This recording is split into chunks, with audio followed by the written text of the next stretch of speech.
क्या एक geopolitical chess board पर इंडिया अपनी डिप्लोमेसी से यूनाइटेड स्टेट्स और चाइना दोनों को एक साथ चेक में डाल सकता है? Welcome to civil 360, the only UPSC channel that you can just listen to. आज हम डिकोड करेंगे दो इंटरकनेक्टेड घटनाओं को, India United States trade deal के अंतिम राउंड के अंदर चल रही नेगोशिएशंस और रशिया इंडिया चाइना ग्रुप का सडन रिवाइवल और इंडिया की स्ट्रेटेजिक डिप्लोमेसी। तो चलिए शुरू करते हैं एक एनालिटिकल जर्नी।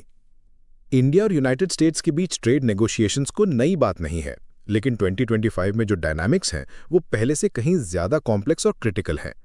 अमेरिका चाहता है कि India dairy, genetically modified food यानी जीएम क्रॉप्स के लिए और ऑटोमोबाइल्स के लिए अपने बाजार को लिबरलाइज करे, लेकिन इंडिया की सोच बिल्कुल अलग है।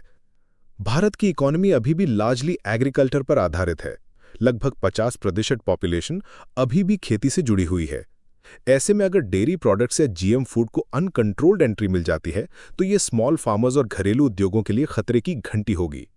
यूनाइटेड स्टेट्स का प्रेशर इस बात पर है कि इंडिया डब्ल्यूटीओ कमिटमेंट्स के मुताबिक मार्केट खोल दे, लेकिन इंडिया का जवाब इक्वली मैच्योर है, नेशनल इंटरेस्ट इज सुप्रीम। अब नेगोशिएशन टेबल पर क्या चल रहा है? अमेरिका चाहता है कि इंपोर्ट टैरिफ्स में बड़ी कटौती हो, खासकर डेयरी और ऑटोमोबाइल सेक्टर्स में। इंडिया ने डेयरी सेक्टर में कुछ टैरिफ रिलैक्सेशंस का संकेत दिया है, लेकिन साथ में स्ट्रिंजेंट सेफ्टी रेगुलेशंस भी अप्लाई करने की डिमांड रखी है। इंडिया का फोकस है कि वो यूनाइटेड स्टेट्स से टेक्नोलॉजी ट्रांसफर और सर्विसेज एक्सपोर्ट के लिए बेटर एक्सेस प्राप्त करे। स्पेशली आईटी सेक्टर को वीजा और डेटा लोकलाइजेशन रूल्स में छूट चाहिए। करंट रिपोर्ट्स के अनुसार एक लिमिटेड ट्रेड पैकेज संभव है, जिसमें दोनों देशों के बीच 15% एवरेज टैरिफ सीलिंग फिक्स की जा सकती है। इसके अलावा डिस्कशंस में इंटेलेक्चुअल प्रॉपर्टी राइट्स यानी आईपीआर, फार्मास्यूटिकल्स, ई कॉमर्स और डिजिटल टैक्सेशन जैसे मुद्दे भी हैं, जो इंडिया के लिए बहुत सेंसिटिव हैं। यूएस चाहता है कि भारत डब्ल्यूटीओ नॉर्म से भी आगे जाकर इन सेक्टर्स में लिबरलाइजेशन करे, जबकि इंडिया अभी कॉशियस है। इंडिया ने यूएस को यह भी स्पष्ट किया है कि उनकी फार्मास्यूटिकल इंडस्ट्रीज को जेनेरिक ड्रग्स में प्राइस कंट्रोल से बाहर नहीं किया जा सकता, क्योंकि ये मिलियंस ऑफ पुअर इंडियंस की हेल्थ सिक्योरिटी से जुड़ा मुद्दा है। स्ट्रेटेजिक कॉन्टेक्स्ट में ये ट्रेड डील सिर्फ इकोनॉमिक नहीं है, ये जियोपॉलिटिकल भी है। अमेरिका इंडो पैसिफिक स्ट्रैटेजी में इंडिया को एंकर बनाना चाहता है और ये डील उस लार्जर फ्रेमवर्क का हिस्सा है।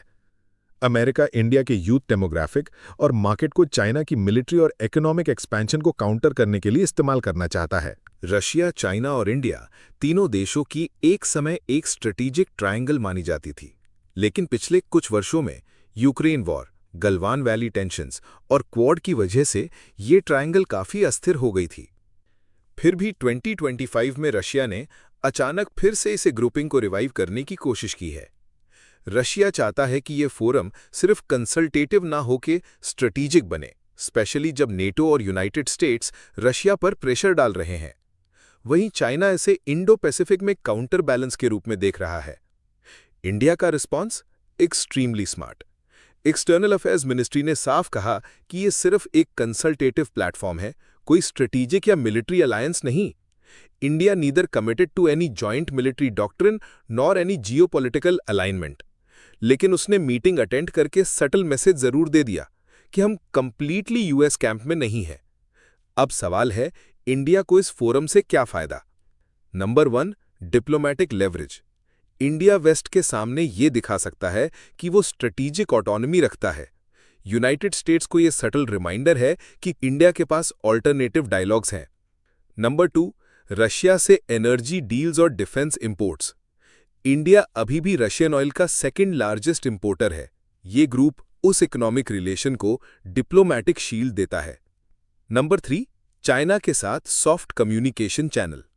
गलवान के बाद इंडिया चाइना रिलेशंस टेंस है, लेकिन बैकडोर डिप्लोमेसी जरूरी है। इस फोरम के जरिए एक informal, non combative conversation possible होती है। ये ग्रुप 2002 में शुरू हुआ था as a counter western platform, लेकिन बाद में ब्रिक्स, एससीओ जैसे फोरम्स में इसका डाइल्यूशन हो गया। अब यूक्रेन क्राइसिस और इजराइल ईरान कॉन्फ्लिक्ट्स ने रशिया को वेस्ट से काट दिया है, इसलिए ये फोरम उसके लिए स्ट्रेटेजिक नेसेसिटी बन गया है। इंडिया इस ग्रुप को रिवाइव तो नहीं करना चाहता, लेकिन इसे रिजेक्ट भी नहीं कर सकता। यही स्ट्रेटेजिक टाइटरोप वॉक है। चाइना ने जब आरआईसी को एक सिक्योरिटी लेड स्ट्रेटेजिक ग्रुपिंग का टैग देने की कोशिश की, तब इंडिया ने डिप्लोमैटिक फ्लिप किया। This is not a security architecture but just a dialogue platform. India का ये मूव 3 स्ट्रेटेजिक पर्पसेस सर्व करता है। नंबर 1, यूएस पर indirect pressure. India United States को यह दिखा रहा है कि वो केवल क्वाड या इंडो पैसिफिक अलायंस पर डिपेंडेंट नहीं है। नंबर 2, चाइना से दूरी बनाए रखना। एक तरफ पार्टिसिपेशन, लेकिन दूसरी तरफ क्लियर आइडियोलॉजिकल और पॉलिसी डिस्टेंसिंग, गलवान और एलएसी डिस्प्यूट्स को बैकग्राउंड में रखते हुए। नंबर 3, रशिया को न्यूट्रल रखना। यूक्रेन वॉर के कारण रशिया चाइना पर हेविली डिपेंडेंट है। इंडिया इस इक्वेशन में रूस को एंकर करने की कोशिश कर रहा है ताकि रूस पूरी तरह चाइना के कंट्रोल में ना चला जाए।